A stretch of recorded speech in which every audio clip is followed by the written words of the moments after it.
Next on Max TV, we take a look at the Showtime doubleheader, we review Boxing After Dark, and we have news and notes coming up on the next round. And welcome to the next round. Steve Kim joined as always by the editor-in-chief of Max Boxing, Doug Fischer. A jam-packed show. We begin round number one, where it's showtime from the Palms Casino in Las Vegas, Nevada, the night's main event. For the IBF light heavyweight title, we have a grudge match. Antonio Tarver takes on Chad Dawson. And the second half of this doubleheader from Berlin, Germany, for the WBC heavyweight title, Samuel Peter, he returns against the comebacking Vitaly Klitschko. Doug, the last time we saw Tarver and Chad Dawson on April 12th, they had divergent paths to this fight. Antonio Tarver had a very, very easy pedestrian 12-round decision against Clinton Woods, while Chad Dawson got put through the meat grinder against the always rugged Glenn Johnson. Doug, do you think this has any bearing on what happened Saturday night? I definitely do. Number one, I think when Antonio Tarver saw all the trouble that Dawson had with Glenn Johnson, particularly the chin trouble he had when he got buzzed and rocked badly in the 10th round of that fight, I think that gave him courage to definitely pull the trigger on this fight that had been built up and talked about for over a year. I think he saw that if gentleman Glenn Johnson could hurt him and have him reeling that bad late in the fight, I think he believes enough in the power of his straight left that he believes he can knock Dawson out. So I think that was a factor in the fight happening. And I also think it was important for Dawson to go through that kind of trial of fire, to go through that sort of baptism, to go 12 hard rounds with a perennial contender and former champ like Johnson. I think he grew up from that fight. I didn't think he had enough experience to go into an Antonio Tarver fight with confidence just based on his title win over Tomas Adamek and the title defenses that he had. Because let's face it, we can criticize the opposition of Antonio Tarver, but the two title defenses that Dawson had after winning the WBC title, that was very soft opposition. I think he needed to go through those 12 rounds to feel confident to take on a veteran who is I'm not going to say he's well preserved, Steve, but I will say that at least against Clinton Woods, which was an IBF title winning effort, Antonio Tarver recaptured a lot of the form that he had 4 and 5 years ago. Doug, it's interesting what you just mentioned. Reminds me of Oscar De La Hoya, Fernando Vargas. I really believe that Fernando Vargas, after the Trinidad fight, next fight he gets dumped right on his face by a very soft-punching welterweight by the name of Wilfredo Rivera. And it's at that point Oscar De La Hoya said, Fernando Vargas is no longer ferocious Fernando Vargas. And Tarver actually said it. The Chad Dawson that I'm facing is not the Chad Dawson that went into the Glenn Johnson fight. I think there's a lot of truth to what you say. Here's what I think. I think that Clinton Woods really made life very, very easy and comfortable for Antonio Tarver. To me, he punched in and he punched out and he collected a paycheck, but he didn't really put in a lot of work. He never made a substantial effort to back up Antonio Tarver and make the guy use his legs. I think that Chad Dawson, he might be a slightly chinny. Adamek buzzed him, and certainly Glenn Johnson buzzed him, but he also has advantages in speed, quickness, and footwork. I think that for most of these rounds, I think Chad Dawson will be the more active fighter. I think he's going to come behind the double jab. I think he's going to have faster hands. He'll throw more combinations.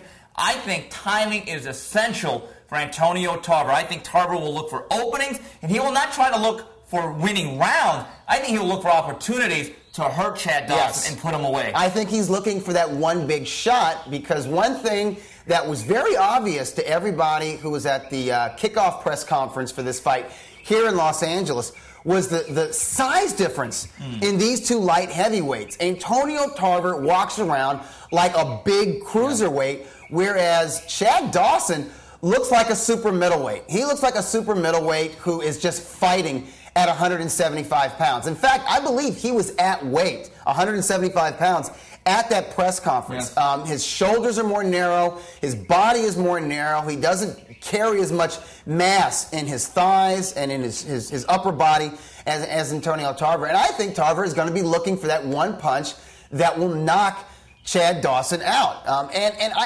It's very hard to make a pick in this fight, because I think Chad Dawson's youth is his advantage. I believe just as you noted, that he's going to be the more mobile, the more active, the busier fighter, the more aggressive fighter. But I think that youthful enthusiasm and that aggression can play into the very skilled and experienced hands, mainly that straight left, of Antonio Tarver. I see a very interesting fight, Steve. I see a distance fight. I see a fight where Chad Dawson will get hurt, may have to pick himself up off the canvas, but that's something that he's done in the past, and he's done it successfully. He did it in his title-winning effort against Tomas Adamek. He survived rough spots and rough waters against Glenn Johnson. I think he will do the same in a very intriguing, compelling 12-round match, and I think his activity will win him a very close, unanimous decision, Steve. I like Dawson. I like Dawson a little bit more strongly than you do, Doug, for one reason. I think the way you beat Antonio Tarver, and the blueprint was laid by Bernard Hopkins a couple of years ago. The one thing Antonio Tarver likes to do is control the center of the ring, have things easy, and also be able to come downhill, be able to control the center of the ring, and not be forced to move his feet or to back up. And the one thing Bernard Hopkins did I thought was masterful was he jabbed and he feinted his way into position, and he also got Tarver out of position. I think when Tarver resets his feet, he's one of these tall, long guys that takes a long time to reset and gather himself. I think Chad Dawson's going to really work a lot of angles. That's the feeling that I get from Eddie Mustafa Muhammad, his trainer. Right. But I think they cannot let Antonio Tarver be the locomotive on a straight one-way track. You have to make him kind of work angles and reset his feet. I think if he does that with a double and triple jab and limit how many combinations he really wants to throw, so that's the question. Make this fight boring. I think there are times when Chad Dawson's going to have the temptation to say, I have a 5-punch combination. I think I can get off. He loves to do that. The problem is, by the third, fourth, and fifth punch, Tarver will throw something back, and he still can kick with that straight left hand. But I do think reflexes and quickness and overall athleticism will win the fight for Chad Dawson. And I think that Chad Dawson has the edge in quickness and overall reflexes. I think he's got, obviously, the man's in his 20s, and Antonio Tarver is almost 40 years old. So obviously he's got more spring in his step. He's got the fresher pair of legs, Steve. But can he feint and maneuver Tarver out of position as expertly as Bernard the Executioner Hopkins? He does not have that experience. He does not have that patience. He does not have that reserved punch output of a veteran fighter, Steve. He is in his 20s. Doug, let me tell you something. He's a guy who loves to go to the body as well. Going to the body and stepping in close and forcing the action the way Dawson likes to. He's going to open himself up, Doug, and he's there to be hit, too, The fight that I also look back on is the Eric Harding rematch with Antonio Tarver. Before Tarver landed that great counterpunch, what I think Chad Dawson should really look for, Chad Dawson has to look at Eric Harding in that second fight and say, you know, if you don't run in to that straight left hand, you are whipping Antonio Tarver, you're controlling the ring, you're doing everything you want, but you let the guy land the lottery punch. Let's be very honest about that second fight against Eric Harding. Harding was winning. He was winning for 4 rounds, dominating until he ran into that shot. Yeah. And that's the thing. Yeah. I think, to me, Antonio Tarver has shown he does have some problems with fleet-footed southpaws with good boxing skills, which I certainly consider Chad Dawson. And that was a prime Antonio Tarver. That fight's about 6 years ago now. That's so there true. is a lot of time in between then and now. Doug, I don't care that Vitaly Klitschko has not been seen since 2004 against Danny Williams. I don't care that he's been inactive as any fighter in the world today. I don't care if he's about as fragile as fine china. I think he beat Samuel Peter. Really? Yes, I do. Wow. You know yes, what? I do. Looking at his size, and here's one thing about Vitaly Klitschko, Steve. He always knew how to take advantage of his height and reach. In other words, he's a fighter who knows how to box and punch tall. Yes. He's tall, he's got reach, and he uses it to his advantage. He drops heavy right hands that come down on his opponent's temples and jaws, and those are punches that we've seen that take a decided effect on the Nigerian title holder. You know, the thing is, if you're picking yourself up off the canvas against Jamil McCline, what's going to happen when Vitaly Klitschko starts crashing right hands and left hooks off the top of your dome? I think that Vitaly Klitschko is going to be very dangerous early in this fight for just that reason. I have a hard time picking him because of his age, because of his activity, and because of his history of injuries, Steve. Yeah, well, first of all, because of his history of injuries, we're only saying this fight is scheduled. We're taping on Monday. We have no guarantees he'll There's even still be time for something to happen. healthy by Thursday or Friday or even Saturday morning. Here's what I think. I actually think Vitaly Klitschko has to be very, very cautious in the early rounds. To me, Samuel Peter has a pattern. He's like a drag racer. He comes out of the blocks flaming, and he's fast, and he goes 150 miles per hour. But by the middle rounds, I've always questioned his conditioning. I've always felt he does not have a second wind. What he has is a pace that slows down considerably from the first 3-4 rounds. Vitaly Klitschko is the guy that is rusty, has not fought since he knocked out Danny Williams in December of 2004. I think he has to get his sea legs. I think he has to get used to being back in the ring in live competition without headgear. I think Samuel Peter is dangerous in the first 3-4 rounds. And then at that point, I think he has to slowly and gradually gain his confidence and start to come on. I like the size and the stature and the fact that you mentioned this with Jamil McCline. Samuel Peter, 3-4 years ago, was thought to have a granite chin. Guess what, Doug? That chin, in my opinion, even with Oleg Moskaev's spots, is now punctured. No, there's no doubt about that, and it's why it's such an intriguing matchup, because you get the feeling that early on, anything can happen. I mean, how is Vitaly Klitschko going to receive a punch after having been out of the squared circle for as long as he has? How is he going to receive, even to taking shots that land on the shoulder, to the back of the head, or to the back of the shoulder blades, where a lot of Samuel Peter's wild right hands are probably going to land?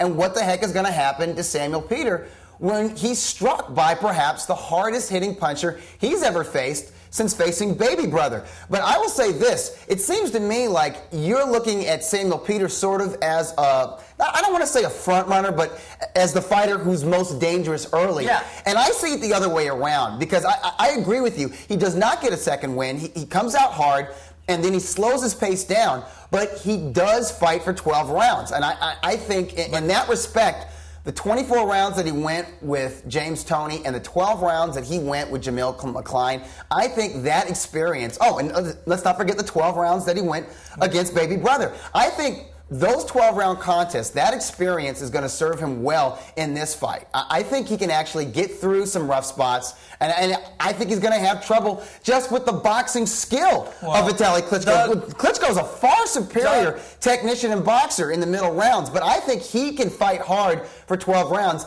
I don't believe that Vitaly Klitschko, at this stage of his career, with this amount of inactivity and with his history of injuries, can fight a hard 12 rounds. Well, that remains to be the question. But here's the thing about Vitaly Klitschko. I don't think he's the technician. I don't think he is quite the stylist that his brother is. His brother throws smoother, quicker, more compact. He's not the fluid athlete, but he's effective. He's a tougher guy, though. And he takes a better shot. Mentality-wise, he's a tougher guy. He is more of a roughneck. There's no doubt in my mind. It's not that I think Samuel Peter is a front runner. I don't think he is. Absolutely not. But I do question his conditioning. He usually comes in around 235 to 245. I've always felt he's about 5 to 10 pounds heavier than he needs to be. And it's not that he's a front runner. He's a guy who becomes fatigued, and at that point, like most fighters, fatigue does not lead to cowardice in this game, but it leads to a breakdown of fundamental technique. And to me, Samuel Peter does not throw straight, clean, turned-over punches. He clubs a lot. So at that point, what happens is by the 5th, 6th rounds,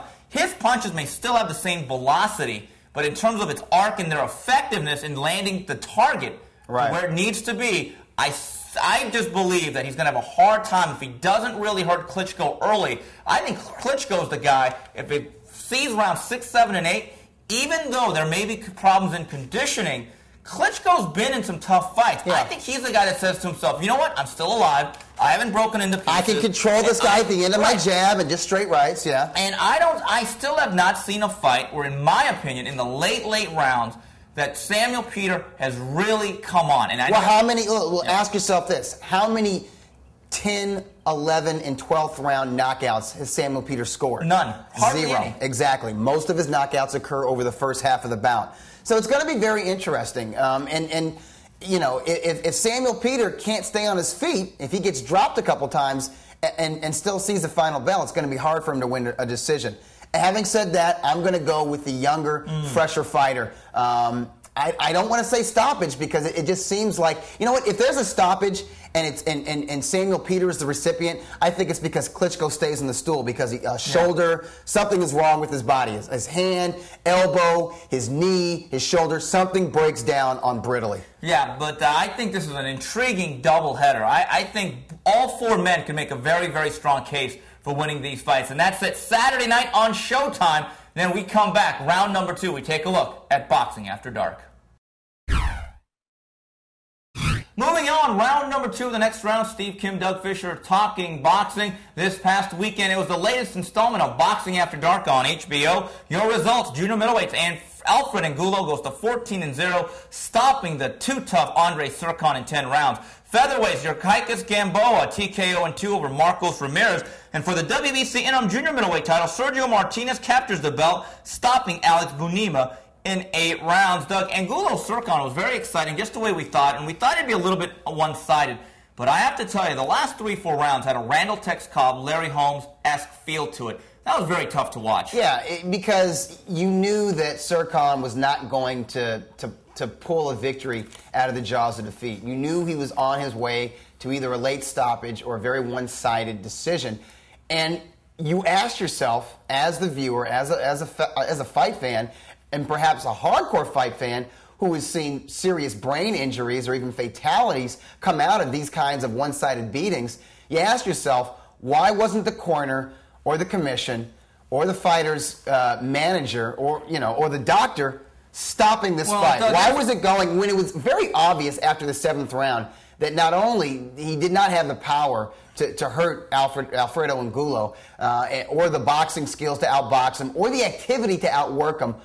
Why was he going to just take this shellacking for rounds 8, 9, and 10? It was very hard. Rounds 9 and 10, in my opinion, I mean, honestly, I believe if you just gave him round 8, that should have been his last chance. Like, do something in this round to convince us that you can even win a round from this point. And he couldn't do it, so why not pull the trigger, pull him out of the fight, and spare him the unnecessary punishment over the next 6 minutes? Well, that's part of the culture of boxing, which I think can take a page from the MMA. In the MMA, there's no shame. In fact, they kind of encourage you, if you can't win, tap out, fight another day. In boxing, there seems to be this kind of a Purple Heart mentality. You know, kid, you lost 10-0, but you saw the 10th and final round.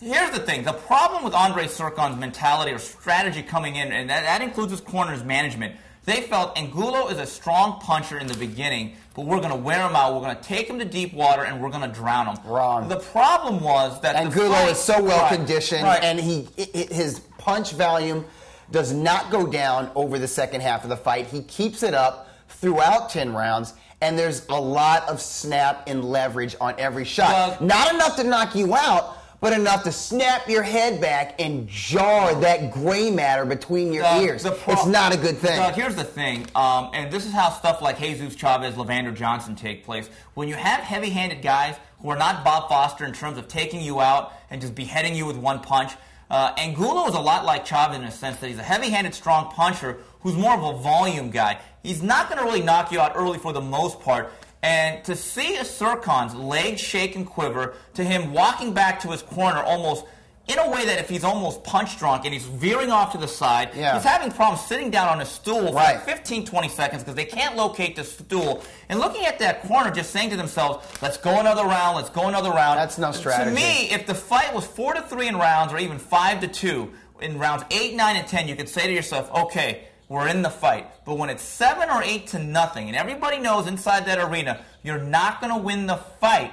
In my opinion, it is the fighter's job to be brave, but it is the corner's job to be cowards. And it reminds me of that responsible. Right. I mean, it's not being a coward. Be the adult. And it reminds me of that. I remember when a great quote from Sonny Liston when he fought Chuck Wepner. He put like 800 stitches on him, and someone asked Sonny, is that the toughest guy you ever fought? And Sonny Liston just deadpan. He said, no. His manager was. Right. And that's what it reminded me of. Doug, Yurkaitis Gamboa knocked out Marcos Ramirez in 2, which we all kind of figured. I got 2 words when I think of Yuri Gamboa. Amir Khan. Yeah, and you know what? Like Amir Khan, he needs to be more of a boxer than a puncher. He cannot go out there and liken himself to a Julian Jackson or even a Nigel Benn. He does not have that kind of power. He has power. I mean, he punches with phenomenal speed, excellent accuracy, Steve, and significant thump. He gets respect, and when he piles on those combinations, he hurts guys. The thing is, he jumps right in. That head is in the air like a lollipop. He's there to be hit. And even after he knocked down Ramirez, and for the first knockdown in the second round, he got clipped. He got buzzed with a left hook from an injured fighter, from an already rocked fighter. A fighter with more power, a fighter with better experience, a fighter with even more speed and accuracy than Ramirez. And there's a ton of guys out there who fit that category. I think Gamboa would have hit the deck. I think Gamboa would have wound up like Amir Khan did just a couple months ago Ramirez in the first round. Tried his best, and he gave a very, very game performance. He has nothing to be ashamed of, but his record at 25-0 was built on the Kansas City circuit. Enough said. Second of all, I get the sense that unlike a Prince Nassim Hamed, who hit the deck plenty in his career, I always felt with Hamed, this is a guy with a good chin, good set of legs, who just has terrible technique and balance. I certainly get the sense it's more Amir Khan in a sense that when he gets buzzed, he is significantly hurt. These are not flash knockdowns. Yeah, and you know what? Here's the deal. Those aren't terrific punches. No. They were clean punches. The punch from Darling Jimenez and the punch, well, it was really an elbow that finally sent him down. But the thing is, before that elbow landed, Stephen, there were two left hooks that landed. You know, it was a split second, but he's kind of froze. He's kind of buzzed for just a second. And the way his heart is, when he gets buzzed, he wants to fight harder. Yes, he does. And I think that's a mistake. Here's the deal. He's one of these, he was on the Cubans A team, their A amateur team. He was going to the Pan Am Games, the World Championships, the Olympics. He was an Olympic gold medalist. Here's the deal. He needs to use some of that experience. He needs to move around. He doesn't need to just come straight in a straight line. And we need to remember what weight class he was as an amateur, Steve. He was a flyweight. Yeah. He was a flyweight. Now, he has packed on muscle, but if you look at the bone structure between Ramirez and Gamboa, Ramirez looked like a modern featherweight or even a junior lightweight. Gamboa really didn't. He kind of had the bone structure of a junior featherweight, if anything, if not a bantamweight. And you talk about the Cubans, why some of these guys who are incredible amateurs struggle at the next level, and I'm not saying Gamboa will, but you're talking about 8-ounce gloves and no headgear. Right. It's a whole different ballgame. It's a different ballgame. I just think the bottom line is this was a wake-up call, hopefully, to Team Gamboa. I don't think they should go very far past the Marcos Ramirez level. I think they need to kind of level off and work on the deficiencies in his defense. I think they need to settle him down to have him fight like a professional. He's fighting like, you see kids in a Golden Gloves final. I mean, just flurries, punches and bunches. And he's throwing combinations, and they are sharp and they are accurate, but you don't need to throw the kitchen sink at a fighter in the first round every time, unless you're Mike Tyson. Doug, he's not Mike Tyson. Doug, here's the thing. Angulo and Gamboa both have a quandary. They've made it to HBO very quickly before their 15th professional bouts. Once you get on HBO and you start making that significant amount of money, the days and the era of you fighting 6-7 times on Telefutura, ESPN2, and developing against the Johnny Edwards of the world and Al Seegers, they end. It's going to be very interesting to see the tact of Gary Shaw in an arena box or box arena, whatever they are. Are they going to treat their guys like world-class HBO fighters and only fight 2-3 times a year at most, or are they going to lay back and explain to their fighter, for the big-term, long-term future, we can't have every fight on HBO because there's a lot of rough edges in both guys. I actually think, going back to Angulo, he got hit a lot early on from a guy that, to me, did not have a lot of hand It was speed. the left hook, just like Gamboa. He was getting caught with flush left hooks. Both of these guys are offensive marvels. They throw a lot of punches. They have a lot of leverage on it. Gamboa, a little more explosive, a little more speed and snap. I would say Angulo probably a little more technically sound, and he mixes the punches up to the body a lot better. But I mean, it's like the muscles and the neck bones are fused. Their heads are right there. There's not a lot in the way of head or upper body movement, and not really a lot in the way of blocking and parrying punches or getting under punches. This is things they need to work on, but they're not going to really be able to work on them if they're fighting fighters who were beyond the level that they fought Saturday night. Right, and also, when you're on HBO, you for the most part, you're going to fight once every 5-6 months. And at that stage of this career, that is not healthy. And Doug, speaking I of think we need to see both guys either on ESPN or Telefutura. No, absolutely right. Doug, Sergio Martinez, 45 fights in, he's undefeated when he's not fighting Antonio Margarito. He's good. He's a good fighter. This guy is a tough out. And let me tell you something. The WBC champion is Vernon Forrest. The interim champion is Sergio Martinez. I'll make a prediction right now. Vernon Forrest and his phobia of left-handers, he absolutely, positively will never face Sergio Martinez. No, I mean, listen. I mean, look at the trouble that he had with unorthodox fighters like Ricardo Mayorga and in his first fight with Sergio Mora. Sergio Martinez is unorthodox in that way where he's very intuitive in there. He doesn't sort of paint by the numbers, Steve. He feints, he drops his hands, but he's got the kind of speed and athletic talent to get away with it. And he can outmaneuver his opponents, he can outspeed them, and he's got pop. Yeah. Unlike a Sergio Mora, Sergio Martinez has power and pop, and he's a mature fighter, 33 years old, 45 professional outings. This is a guy who's very confident in his ring generalship. And, I could see him beating Vernon Forrest. That's a fight that Forrest is not going to make a lot of money. I see Vernon Forrest trying to do something else than fight him. The thing is, if Vernon Forrest wants to stay in the picture, whatever the picture is at junior middleweight, if he wants to hold out hope against hope that if De La Hoya beats Manny Pacquiao in December and elects to fight in 2009 like everyone knows he is, if he wants to hope to win that lottery, I think he needs to have that belt as leverage. If he doesn't fight Sergio Martinez, how long before the WBC strips him of that green belt? The thing about Sergio Martinez that was impressive looking at him from ringside was the way he was able to keep the level of quickness and his ability to move in and out and to evade punches. Because Bunima had one chance. That was the timing with the right hand. Bunima came close a couple of times, but the way he was able to keep that speed and quickness throughout those 8 rounds and to be able to surge and take chances, this is the first time I had seen him live since really in a real fight, since he was knocked out by Antonio Margarito in February of 2000.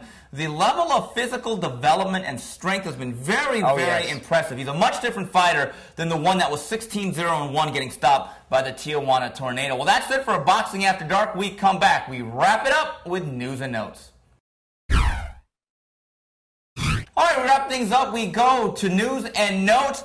Fight review. Telefutura, Brandon Rios with a 10-round draw over Manuel Perez. Then Mike Alvarado remains undefeated, TKO in 4 over Manuel Garnica. And then on Showbox, welterweight James De La Rosa ekes out a 10-round decision over Tim Coleman. And then middleweight Fernando Guerrero pounds out an 8-round decision over the game Tyrone Watson. Doug, Rios Perez was a hell of a fight. That's the kind of fight Bam Bam Rios is always That's why they call him Bam Bam. That's why they call him Bam Bam. Listen, he's not a blue chip prospect, folks. He's a slugger. He's made for TV. I don't know if he's ever going to be a bona fide contender at featherweight, 130 pounds or 135 pounds. I do know every time he fights on Telefutura, you got to tune in. Whether it's a win, loss, or a draw as we had this past Saturday, you're going to get your money's worth. I'm going to just give him the benefit of the doubt. I think he's better than what he showed against the hometown kid. I don't think he realized how much that altitude in Denver will affect you. If you just try to go out and go for a nice stroll or a jog in Denver, you will hit the proverbial wall, and it's very hard to recover athletically once that high altitude and thin air affects you. The thing I've always said about Brandon Rios, he makes for great TV. He'll make some money because he has an entertaining, fan-friendly style. He made an interesting adjustment in this fight. Manuel Perez early on was really riddling him from the outside, counter-punching him. I think he realized, I'm a bigger, stronger guy. I have holes defensively outside. I need to take this fight inside. I think that's what's going to keep him from the real world-class elite level. He simply catches too much. And Doug, a kid that's developing, Mike Alvarado, just 2 years ago was very raw. He almost looked like a guy that was a wrestler trying to box. He's looking more and more like a real fighter. Well, Mike Alvarado, kudos to Top Rank, the matchmaking at Top Rank and the way they can develop a young prospect. Because you're exactly right. 2 years ago, the same thing I said about Brandon Rios, I was saying about Mike Alvarado. He's never going to be a contender. He's probably not going to fight for a world title, but he's going to be fun to watch on TV. The way that they're developing him, I think you can probably, maybe right now or maybe another fight or two, consider him to be a lower top 10 or lower top 15 140-pound contender, and I do see a title shot in his future. That says a lot because he's not a natural boxer. He doesn't have a lot in the way of natural ability. Doug, James De La Rosa was a guy that came out with some heat out of Texas. I got to tell you, I think to me he's ordinary. I'm not saying he's a suspect, but I certainly don't see a blue-chip prospect. You know what I see? What? I see an athlete. I see a really good athlete, not even a collegiate-level athlete. I'm talking about sort of a prep-level, high school-level athlete. Somebody who you can put him on the track, in like basketball shoes, and he'll run a 50-second quarter mile. Yeah. Somebody you could... You'll see him playing basketball on a playground, and he's dunking every time he gets the basketball. He's an athlete, and he's really just he's 20 years old, so he's sort of that high school age.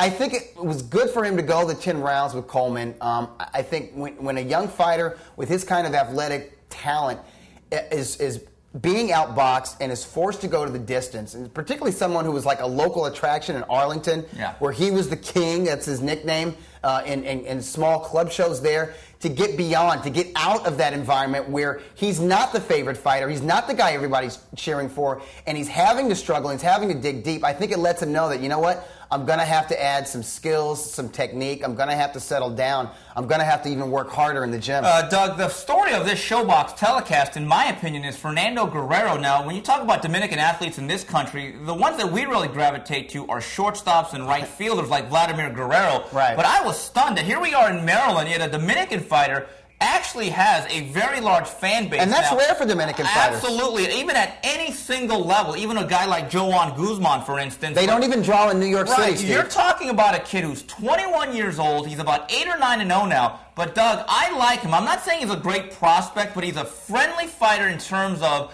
from a crowd-pleasing standpoint, he likes to get in there, and he likes to bang, and he can sell tickets, which is very important. I think he's a regional attraction. He can be built into a bigger regional attraction.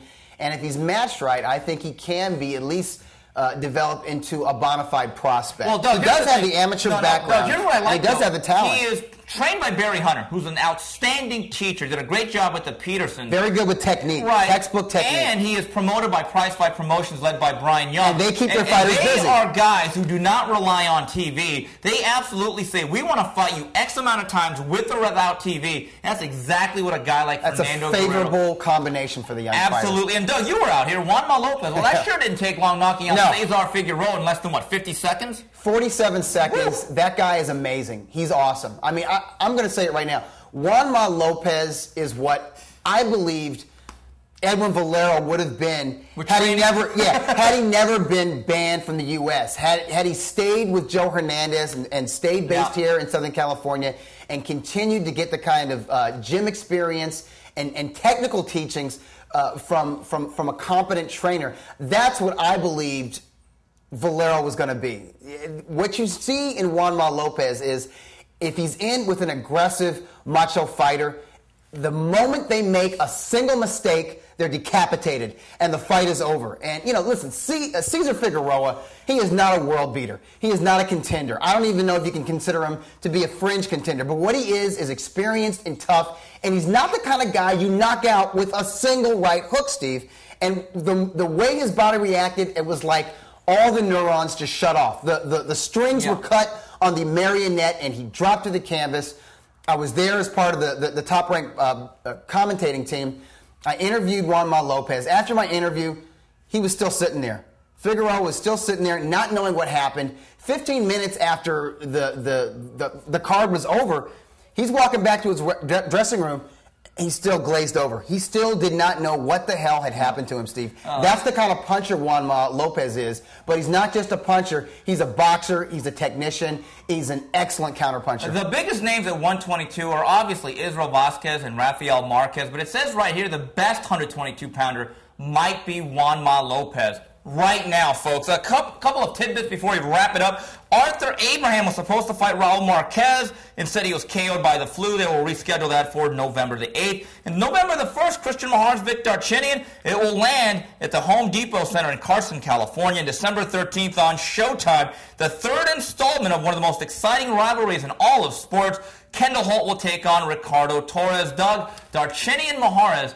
belongs at the Home Depot Center for a couple of reasons. Number one, with the Armenian and Mexican fan bases out here, it belonged in California. Let's hope there ain't no set tripping. Yeah, there was last time with Armenian fun, but those are very proud people and very proud boxing and fans. There's a lot of proud beer drinkers too. Yes. But Doug, Home Depot Center, there's a mystique and a magic to it. You put Already. fights there, certain things happen. I think you said it best the last time we were going into a fight before Mosley Mayorga. The tennis arena of the Home Depot Center, which sits between 7,500 and 8,000 fight fans, it's become the new Grand Olympic Auditorium or the Great Western Forum. It used to be month after month after month.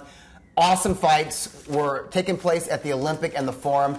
Now it's not month to month, but every other month or at least quarterly a year, we're getting incredible fights at the Home Depot Center. The fans are right on top of you, and those are hardcore fans, so they put a little pressure on the fighters as they give us our money's worth. Doug, Holt Torres, to me, I think is a great rubber match because anything can happen. Anything can happen. That's exactly right. I mean, the athleticism and skills trump Torres, but Torres' punching power is always going to test the shaky whiskers of Kendall Holt. So that should be a fun night. Well, that's it for this week's edition of TNR on behalf of Doug Fischer and the rest of Matchboxing. Till the next round, goodbye, everybody.